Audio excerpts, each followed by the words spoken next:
حضرت عمر کا زمانہ تھا، مصر فتح ہو گیا، حضرت عمر بن عاص گورنر بنے۔ رواج یہ تھا مصر کے اندر کہ ایک دریا چلتا تھا، دریائے نیل، اور سارے مصر کا انحصار اسی دریا پہ تھا۔ فصلوں کو پانی بھی لگتا اسی سے، جانور بھی اسی سے پانی پیتے، کھیتیاں بھی اسی سے سیراب ہوتی۔ سال کے بعد وہ دریا خشک ہو جاتا تھا، سال کے بعد وہ دریا خشک ہوتا، اور جب خشک ہوتا نا تو ایک کواری لڑکی قتل کر کے دریا میں ڈالتے، پھر وہ دریا چلتا۔ آج بھی بہت ساری جگہوں پہ اوہام پرستی ہے، کہتے ہیں ہمارے آستانے کا طریقہ ہے۔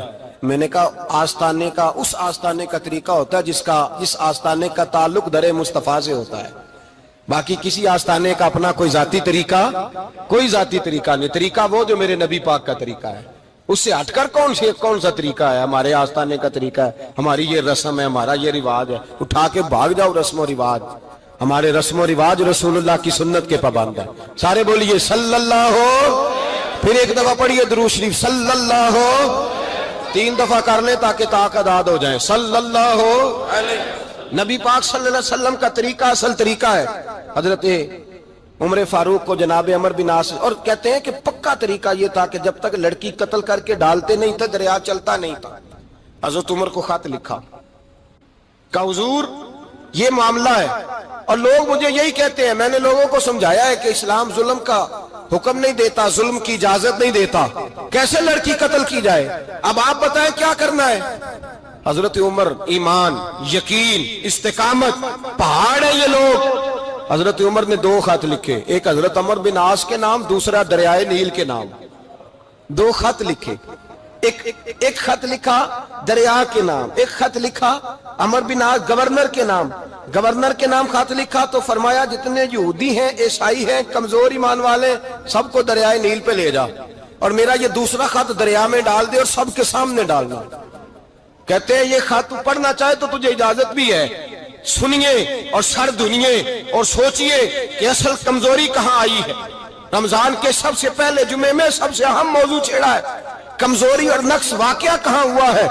حضرت سیدنا عمر بن خطاب رضی اللہ تعالیٰ عنہ نے دریا کو مخاطب کر کے لکھا، ہو دریا، اگر تو کہتا ہے نا کہ لڑکی قتل کر کے پھینکی جائے گی تو میں رسول اللہ کا ماننے والا ہوں، میں ظلم نہیں ہونے دوں گا، ہمیں تیرے پانی کی ضرورت ہی کوئی نہیں، تو بے شک پانی نہ دے، اور اگر تو اللہ کے حکم سے بہتا ہے، اگر تو اللہ کے حکم سے بہتا ہے تو پھر اللہ کا بندہ اور مصطفیٰ کا غلام عمر تجھے حکم دیتا ہے کہ فوراً بہنا شروع کر دے، فوراً منٹ نہ لگانا۔ حضرت سیدنا عمر بن عاص فرماتے ہیں لشکروں کے لشکر لے کے میں دریائے نیل پہ پہنچا، اور بھرے مجمع میں جناب عمر کا خط میں نے ڈالا تو دریا نے بہنا شروع کر دیا۔ فرماتے ہیں دریا بہنے لگا اور غیر مسلم کلمہ پڑھنا شروع ہو گئے۔ لوگ مجھے کہنے لگے کیا دکھایا ہے جو کلمہ پڑھ رہے ہیں؟ تو میں نے کہا دکھایا کچھ بھی نہیں، یہ حضرت عمر کے ایمان کی قوت کی برکت ہے کہ بہت سارے لوگوں نے کلمہ پڑھنا شروع کر دیا۔ یہ ایمان کی قوت، ڈرو مسلمان، سہما ہوا مسلمان، یہ کبھی امریکہ کے پیچھے بھاگتا ہے، کبھی یورپ کے پیچھے بھاگتا ہے، کبھی ادھر جاتا ہے، کبھی ادھر جاتا ہے۔ اپنی دنیا آپ پیدا کر، اگر زندوں میں ہے، سر آدم ہے، ضمیر کن فقہ ہے زندگی۔ جب ایمان کی طاقت پیدا ہوتی ہے، جب قوت پیدا ہوتی ہے، پھر انسان کے اخلاق سمر جاتے ہیں، پھر اس کا نظریہ سیدھا اللہ رسول کی ذات پر جا کے کھڑا ہوتا ہے۔ جنہیں آزمایا گیا تھا حضرت ابو بصیر رضی اللہ تعالیٰ، ہمیں تو تھوڑا سا جھٹکا لگ جائے نا مذہب کا، تھوڑا سا لوگ دین کی طرف آتے ہیں، اس میں نا تھوڑی تکلیف ہے۔ صحیح بخاری کی حدیث، اس میں تکلیف ہے، سچ کہہ رہا ہوں، صحیح بخاری کی حدیث ہے۔ ایک صحابی نے کہا تو حضور میں آپ سے پیار کرتا ہوں، نبی پاک نے فرمایا اچھی طرح سوچ لے۔ سوڑیا نہیں پیار ہے، فرمایا چل پھر سوچ لے۔ حضور بڑا پیار، میں سوچ لے، کہا محبوبہ بڑا پیار ہے، تو نبی پاک نے فرمایا پھر تیاری کر لے، جس طرح گہری جگہ پہ پانی تیزی سے آتا ہے تیری طرف مشکلات بھی تیزی سے آئیں گی، تیزی سے۔ یہ شہادت کا ہے الفت میں قدم رکھنا۔ لوگ آسان سمجھتے ہیں مسلمان ہونا، ذرا اچھی طرح سوچ لے، جو مجھ سے محبت کا دعویٰ کرے گا اسے تکلیف ہے، بولو اسے تکلیف ہے، یہ پکی بات۔ جو محبت میں مخلص ہو وہ دیکھ لے میں آزمائش میں کتنا ہوں۔ تو اگر کوئی کہتا ہے نہیں مذہب میں جائیں گے تو موجیں لگ جائیں گی، تو یہ بات درست نہیں ہے، یہ تو بڑا مشکل کام ہے۔ یہ تو اس سے پوچھو نا جو اس منصب پہ ہے، ایک کٹھن مرحلہ ہے، کٹھن۔ یہ شہادت کا ہے الفت میں قدم رکھنا۔ لوگ آسان سمجھتے ہیں مسلمان ہونا، روتا ہے فلک برسوں، پھر جا کے یہ حالات درست ہوتے ہیں۔ تو بھائی یاد رکھیں اور سمجھیں، حضرت ابو بصیر رضی اللہ تعالیٰ عنہ، نبی پاک صلی اللہ علیہ وسلم نے نہ طے کر لیا کفار کے ساتھ، حدیبیہ کی جنگ ہوئی تو فرمایا اگر کوئی مسلمان مکے چلا جائے گا تو کافر کہنے لگے ہم واپس نہیں کریں گے، اور اگر کوئی کلمہ پڑھنے والا ستایا ہوا مسلمان مدینے آئے گا تو مسلمانوں کو واپس کرنا پڑے گا مسلمان اپنا بندہ نہیں رکھ سکتے، اور مسلمانوں کا کوئی شخص غلطی سے بھی مکے چلا گیا تو مکے والے واپس نہیں کریں گے۔ حضرت ابو بصیر رضی اللہ تعالیٰ عنہ صحابی تھے، باپ نے، بھائی نے، محلے والوں نے قید کیا ہوا تھا کلمہ پڑھنے کی وجہ سے، پیروں میں زنجیریں تھیں، بیڑیاں تھیں، کسی طریقے سے جیل توڑ کے دوڑے مدینے پہنچے۔ کہتے ہیں رستے میں کسی آدمی کے ساتھ گھوڑے پہ کچھ دیر بیٹھا، پھر پیدل چلا۔ صحابہ کہتے ہیں اتنا دردناک منظر بڑا کم ہم نے دیکھا، ابو بصیر جس گلی سے گزرتے وہاں خون پھیل جاتا، ان کی ٹانگیں خون سے کٹتی، وہ زنجیریں بندھی ہوئی، در رسول پہ حضور میں بھاگ کے آیا ہوں۔ کہتے ابھی نبی پاک صلی اللہ علیہ وسلم ان کی بات سن ہی رہے تھے کہ پیچھے سے قریش کے 2 سپاہی بھی آ گئے، کہنے لگے یہ بھاگ کے آیا ہے اور آپ کا وعدہ تھا کہ آپ واپس کریں گے۔ چشم زدن میں ذرا سوچنا، چشم زدن میں تھوڑی دیر کے لیے غور کرنا کہ ہمیں ہمارا استاد، ہمارا پیر دھتکار دے کہ جا دوڑ جا، تو کہتے ہیں بسم اللہ جناب یہ جا رہے ہیں۔ ایمان کی پختگی دیکھیں، اس نے تو ہمیں نکال ہی دیا، جی وہ کیسا بندہ ہے، یہاں تو کسی کے ہاں کوئی فاتحہ پڑھنے نہ جائے تو لوگ بگڑ جاتے ہیں، کہتے ہیں اس نے سلام نہیں لی، فاتحہ نہیں پڑھی، بس ختم، اس کو احساس ہی نہیں۔ حضرت سیدنا ابو بصیر سامنے کھڑے، سامنے 2 سپاہی آ گئے، ذرا دیکھیے ایمان کی پختگی، ایمان، یقین اور استقامت۔ امام بہقی نے دلائل کے اندر لکھا ہے، فرماتے ہیں نبی کریم صلی اللہ علیہ وسلم نے ان کی طرف دیکھا تو حضور کی مقدس آنکھیں آنسوؤں سے بھر گئیں۔ حضور نے فرمایا ابو بصیر تیری تکلیف مجھے نظر آ رہی ہے، پر میں نے وعدہ کیا ہوا ہے، میں نے وعدہ، بھئی یہاں ڈٹ کے رہنا بڑا مشکل ہے، یہاں قائم رہنا بڑا کٹھن مرحلہ ہے، یہاں آزمائش کے موقع پر دین پر انہوں نے تو رکھا ہی نہیں، لوگ تانے دیتے ہیں، باتیں کرتے ہیں، رکھا ہی نہیں، تو پھر ان کا بنتا ہے۔ حضور نے فرمایا تجھے جانا پڑے گا۔ صحابہ کہتے ہیں پورے مدینے میں ایسے تھا جیسے سوگ کا سما ہو۔ جب وہ 2 سپاہی حضرت ابو بصیر کو پکڑ کے لے جا رہے تھے تو وہ پلٹ پلٹ کے پیچھے دیکھتے تھے، پلٹ پلٹ، پیروں میں خون ہے، آنکھیں آنسوؤں سے بھری ہوئی۔ فرماتے ہیں جب وہ پلٹ رہے تھے تو مدینے کی گلیاں بھی رو رہی تھی۔ میرے نبی پاک جب وہ آنکھوں سے اوجھل ہو گئے تو حضور بیٹھ گئے زمین پہ، نبی پاک نے رونا شروع کر دیا۔ فرمایا اللہ تو نے اس شخص کی مدد فرمانی ہے، اس پر کرم کرنا ہے، اللہ اس کا خیال فرمانا، اس کے لیے دعا کی، حضور روئے۔ حضرت ابو بصیر باہر نکلے تو وہ جو کافر تھے نا وہ کہنے لگے تو بڑا بنتا تھا ان کا، انہوں نے تجھے رکھا نہیں، تجھے رکھا بھی نہیں۔ تو حضرت ابو بصیر نے تھپڑ مارا منہ پہ، کہنے لگے میں وہ نہیں جو تھوڑی سی بات سے بدل جاؤں، ایمان، یقین اور استقامت کی دولت ملی ہوئی ہے۔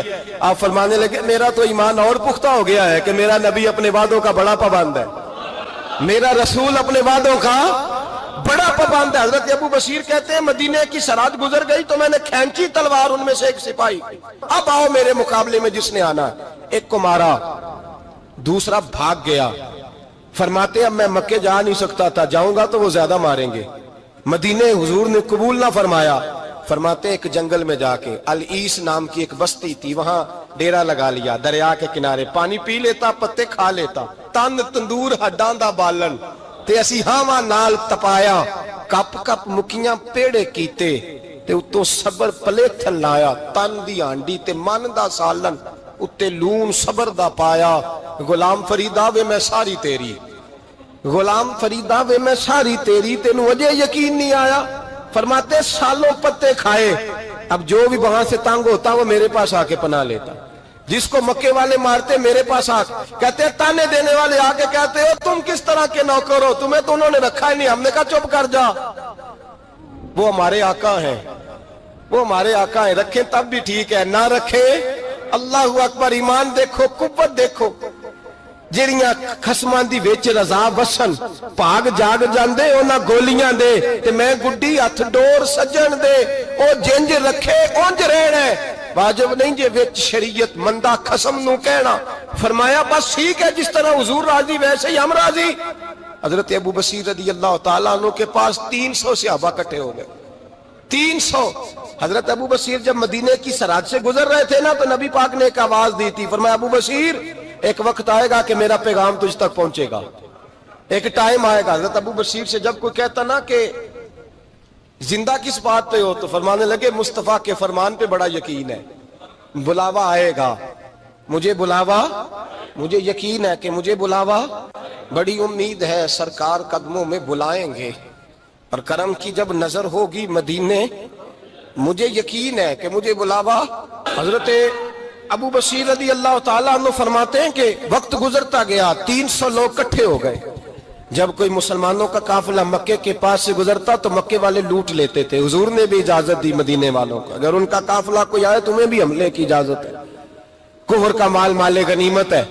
حضرت ابو بصیر کہتے ہیں جب بھی ہمارے قریب سے وہ رستہ تھا شام کی طرف جانے کا, جب بھی کافر گزرتے ہم ان کے قافلے پکڑ لیتے, لوٹتے, ہم بھی ان کو اس طرح کی سزا دیتے جو مسلمانوں کو دیتے تھے.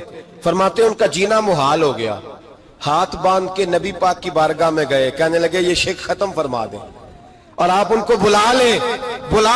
حضرت ابو بصیر فرماتے ہیں میں بوڑھا آدمی تھا, دن بھر میں کام کرتا, محنت کرتا, اس علاقے میں کھیتی باڑی کرتا. جب رات ہوتی تو میں کسی پہاڑ کے ٹیلے پہ بیٹھتا اور مدینے کی جانب منہ کر لیتا اور میں انتظار کرتا بلاوا کب آئے گا, کب حضور کا پیغام آئے گا, میں انتظار کرتا. حضرت ابو بصیر رضی اللہ تعالیٰ عنہ بیمار ہو گئے, شدید بیمار, سخت بیمار تھے تو قریش نے شیخ ختم کی. حضرت ابو ہریرہ کہتے ہیں نبی پاک نے 2 صحابہ کو رکا دیا, فرمایا جاؤ اسے جا کے کہو آ جائے, اسے کہو آ جائے. صحابہ کہتے ہیں ہم پہنچے تو ان کا آخری وقت چل رہا تھا, آخری ہجکیاں تھیں. ایمان اور یقین دیکھو, آخری ہجکیاں.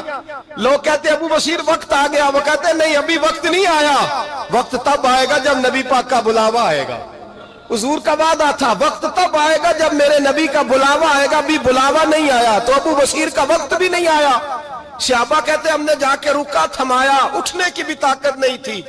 جب حضور کا رکا لیا نا تو دونوں یوں مٹھیاں بند کر لی, گویا جھوم جھوم کے نعرے لگانے لگے آؤ دیکھو میرے نبی کے وعدے کتنے سچے ہیں, آؤ دیکھو حضور کے وعدے. چومتے حضور کا نامہ, سر پہ رکھتے, سینے سے لگاتے اور کہتے ہیں پھر بلند آواز سے کلمہ پڑھنے لگے. کہنے لگے حضور میں حاضر ہوا, یا رسول اللہ میں آیا. کہتے بلند آواز سے کلمہ پڑھا اور ان کی روح پرواز کر گئی, نبی رحمت صلی اللہ علیہ وسلم کے غلاموں کا یقین, اعتماد اتنے اعلیٰ درجے کا.